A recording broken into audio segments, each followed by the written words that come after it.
حضرت ابو الحسن رحمتullah تعالیٰ علیہ حضرت معاذ ابن جبل رضی اللہ تعالیٰ عنہ کے پاس بیٹھا کرتے تھے. فرماتے ہیں ان سے جو پیار بڑھا تو پھر میرا مصلی سے بھی بڑھ گیا.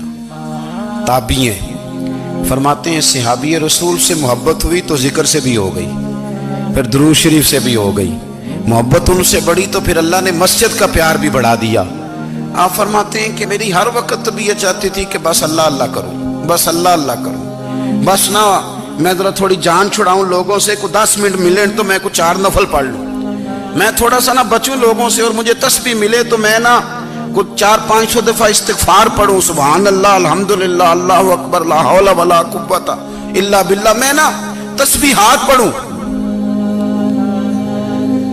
فرماتے ہیں کہ بچے تھے گھر میں 6-7, غربت تھی, کام ملتا کوئی نہیں تھا, اور میں کام چور نہیں تھا, کام ڈھونڈتا تھا, پر اللہ کی قدرت کے کام نہیں ملتا تھا.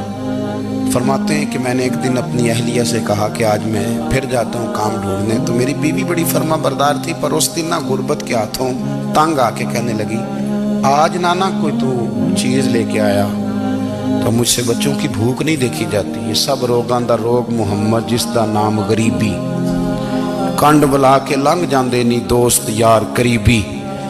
آج نہ کچھ لے کے آیا تو میں بچے لے کے میکے چلی جاؤں گی.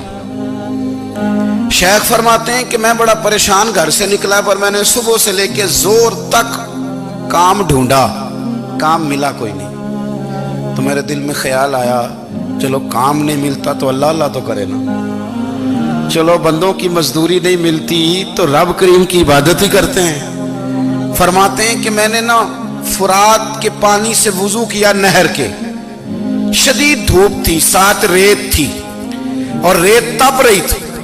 میں نے اپنا رومال وہیں مصلی کے طور پر بچھا لیا, اور فرماتے ہیں کہ زور سے لے کر عصر تک نماز پڑھی. دھوپ بھی پورے زور پہ, پر میرے سجدے کا ذوق بھی پورے زور پہ. فرماتے ہیں سورج بھی چمک رہا ہے اور رب کی عبادت کا ذوق بھی پورے زور پہ. میں سجدہ کروں تو پھر میرا اٹھانے کو جی نہ چاہے. میرے استاد لکھا کرتے تھے, یہ ان کا شعر ہے, وہ کہا کرتے تھے مجھے سوز دے, مجھے ساز دے, اور مجھے نیم شب کا نیاز دے, دم سجدہ خود کو میں توڑ دوں, مجھے ایسا ذوق نماز دے. اور میں تیری بہار کا پھول ہوں, میں کھلا بھی ہوں تو تیرے لیے, مجھے میری شاخ سے توڑ لے, مجھے اپنی زلف کا ناز دے. بھائی فرماتے ہیں کہ عصر تک میں نے نفل پڑھے, دل ڈھلنے لگا, عصر کی نماز پڑھی اور میں وہاں سے چلا. اب میں جب نکلنے لگا تو دل میں خیال آیا کہ چھوٹی چھوٹی دیواریں ہیں گھر کی, بغیر کچھ لیے جاؤں گا تو بیوی دور سے دیکھے گی تو شور کرے گی کہ پھر خالی ہاتھ آ گیا ہے. کہتے میں نے اپنی اسی رومال میں جس میں میں نے نماز پڑھی تھی نا, رومال میں کی آخی دے پنجابی جسافہ کہتے ہیں, اسی میں نا میں نے کچھ ریت بھر لی کہ وہ دور سے دیکھے گی تو سمجھے گی کچھ لے کے آیا ہے, چلو جا کے اسے بتا دوں گا کہ آج پھر مزدوری نہیں ملی. کہتے ہیں وہ ریت لے کر جب میں گھر میں گیا تو پہلے بیوی دروازے پہ کھڑی ہوتی تھی, پوچھتی تھی خالی ہاتھ آ گئے ہو؟ آج میں نے دیکھا تو ہے ہی کوئی نہیں. فرماتے ہیں میں اندر داخل ہوا, سلام لیے, کونے میں میں نے وہ رومال رکھ دیا اور میں نے آواز دی کہ بھلی مانس کہاں ہو؟ تو وہ کہنے لگی آپ منہ ہاتھ دھو لیں, میں روٹی لے کے آئی. میں نے کہا روٹی کہاں سے آ گئی, یہاں تو کئی دنوں کے فاقے, تو کئی دنوں کی غربت ہے, یہاں تو اس گھر میں تو فقیری ہے. فرماتے ہیں کہ وہ روٹی لے کے آئی اور اس وقت کی جو موجودہ نعمتیں تھیں, سمجھ لیں سلاد اچار ہر چیز ساتھ لائی. میں نے کہا کہ بچے کہاں گئے؟ کہنے لگی وہ کھانا کھا کے کھیلنے گئے, آپ کھانا کھا لیں آ جاتے. کھانا اس نے چن دیا. میں نے حیرت انگیز لہجے میں ساری نعمتیں اپنے دسترخوان پہ دیکھ کر کے بیوی سے پوچھا یہ کہاں سے آیا کھانا؟ بچوں کو تو نے کہاں سے کھانا کھلایا, یہ سارا کچھ کیسا ہے؟ کہنے لگی پتہ نہیں آج آپ کس کریم کی مزدوری کرنے چلے گئے تھے, پتہ نہیں کس کریم کی, میرے گھر میں تو اتنی نعمتیں آئی ہیں کہ مجھ سے سنبھالی نہیں جا رہی, اتنا اناج ہے, اتنا گندم ہے, کس کریم کے دروازے آج چلے گئے تھے؟ یہ کہتے کہتے وہ اٹھی اور اٹھ کر کے کہنے لگی پہلے بڑا کچھ آیا تھا, اب کیا لے آئے ہو؟ اور جا کر کے نا اس نے وہ ریت والا رومال کھولا, کہنے لگے میں تو لے کے آیا تھا ریت, تو میرے رب نے اسے بھی سونے اور ہیرے بنا دیا تھا.